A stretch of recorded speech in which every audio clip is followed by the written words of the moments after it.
Welcome to Taking Stock. This is the show where we take stock of the week gone by and more importantly, we give you all the important cues to watch out for next week. I'm Sonia Shenoy and with me is Prashant. Prashant, hi. It's been a week of consolidation, but plenty of talking points this week, especially some of the heavyweights that supported the market. Sonia, hi, absolutely. Actually, when we began the week, I thought, well, this is going to be a dud week. Nothing pretty much lined up, slow.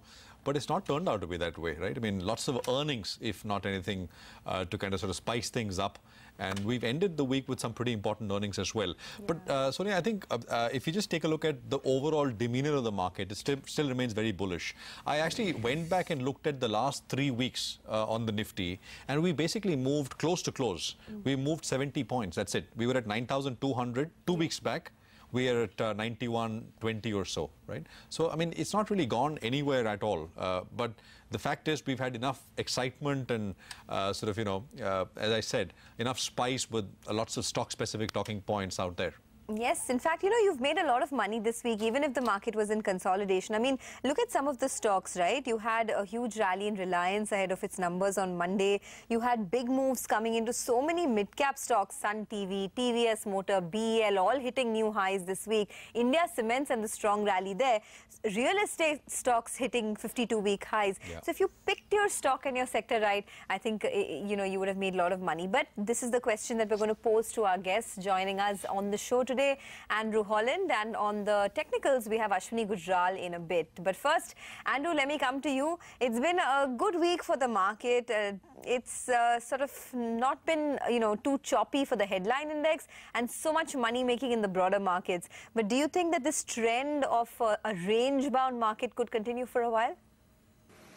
I think it could well continue for a while because, global markets continue to discount any bad news and treat it as good news, and so until that kind of liquidity bubble bursts, then we'll keep a little bit more of on the momentum to the upside. But you probably noticed now it's becoming a little bit more choppy, and whilst you've mentioned certain sectors or certain stocks, but it's becoming a little bit more rotational, which always kind of makes me feel we're towards the end of the kind of recent run. And if anything, could get a little bit more choppy from here. The results season hasn't been that great so far. And, usually the first part of the results season, the first week, should be a little bit brighter, but it hasn't been. So, I think we're going to, the rest of the year is going to be really, where you put your money down, in which sectors and which stocks, and I think it's going to be less of a broader run for the indices because there's quite a lot of headwinds out there which will just keep things a little bit under control for our markets, given that the valuations anyway are pretty rich. Andrew, is it also going to be about protecting what you've already made, protecting your profits, so to speak? Is it going to be more about that, or is it going to be more about, what's the new idea where I can actually make a lot of money? I think it's a little bit of both, actually. But the second part of what you've asked is, where could I make more money, or where's the new idea? And I think, you're running out of them, really, in terms of, good valuations where, you can see, some reasonable upside. That seems to be taken away for, very, very quickly. If you remember the beginning of this year, I said, real estate was kind of my dark horse sector, and all of a sudden it's kind of, raced away, and valuations already caught up with, some of the expectations that I had.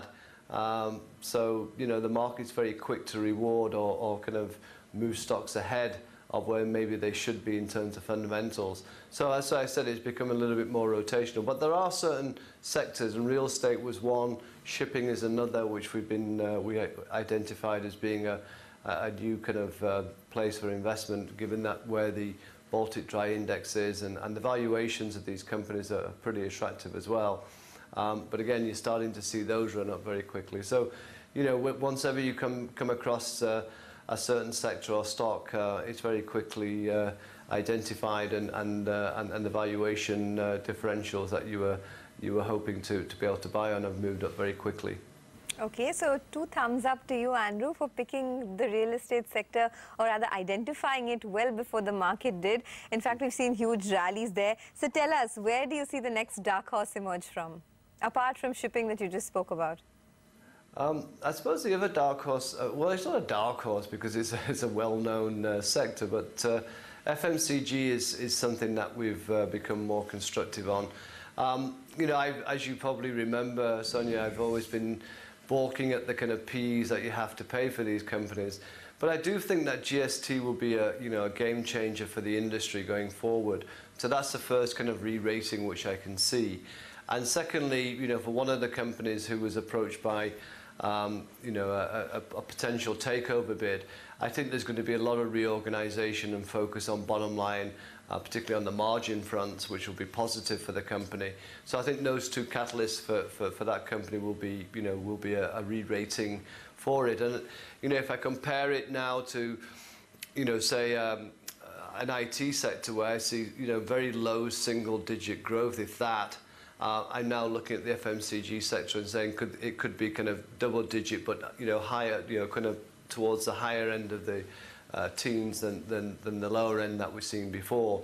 So that's why I think there could be a re-rating of this sector away from the traditional kind of pharma and IT, which have recovered X growth at the moment. Andrew, is it really about going sector by sector? Okay, so real estate is done, banking, private banking is done. Telecom, pharma, IT, well, there's no growth there. But, is it rotation really, which kind of is pushing you into sectors like FMCG? Because, again, you said re-rating, which means multiples should expand. But multiples are already quite high in that space. No, that's why Prashant I said I've always bought at the valuations and not been, it's an area for safety in turbulent times. But now I can actually see that the growth could really start to pick up for the sector. So it's so whilst the P's may expand, you'll see a quick upturning in earnings as well to accompany that. So that's what I'm trying to say. Maybe it's not on a P of 34, maybe it's on a P of 25, 26, as the earnings really start to pick up in the course of the next 1 year. So it's a re-rating based on fundamentals in terms of the whole sector benefiting from GST, but also for one or two companies, one company in particular, where the group is going to be looking at improving profitability and margins going forward. So that bodes well for that company, and that's where I'm really seeing the kind of earnings tick up, which I hadn't been anticipating before, which is why I think it's going to be the sector's going to get re-rated, and in particular that company. Am I sniffing your tilt towards some of the rural focus plays as well? I mean, it's not just FMCG, because are you looking at also, some of the monsoon related companies, the tractor makers, the fertilizer makers, anything in the agri theme that interests you? Not really. I mean, I know that the forecasts for the monsoon have been a little less worrisome than they were before, but I don't know, this kind of weather patterns at the moment I'm sure is not helping any of the farmers at the moment in terms of what they're doing. And I don't really see a pickup in the rural economy so strong that I want to be buying into tractors and the like at the moment. I think there's better ideas around, and I'm going to be very selective in where I want to be. And our themes, as you know, has been, private banks, along with anything to do with, infrastructure spending, particularly around affordable housing. So in terms of building materials has been an area. And obviously, as we expect global growth to pick up quite considerably, then looking at companies that either are well placed, either by having manufacturing or services companies in those countries like the US or Europe, which will be a big beneficiary of the pickup there. So those are the kind of themes that we're continuing to play.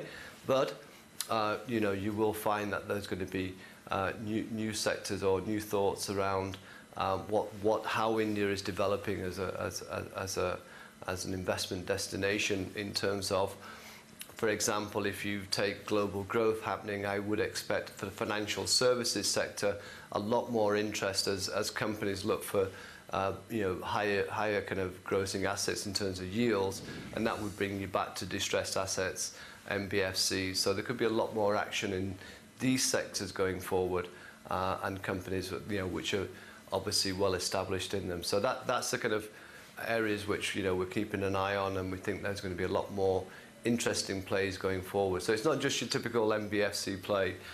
It's looking around and saying what else could be there, and you're probably seeing some of the leading brokerages that have different parts to their businesses. I've seen an uptick as well, because there's going to be a lot more interest in this sector from foreign investors, not just equity investors, but foreign direct investors too. Okay, Andrew, just stay on. We have to ask you about a couple of more macro cues like the French elections slated this weekend, but we'll do that after a short break. For now, where do you put your money next week? We talk strategies with Ashwini Gujral in a bit, but here are some more market voices that we heard through the course of the week.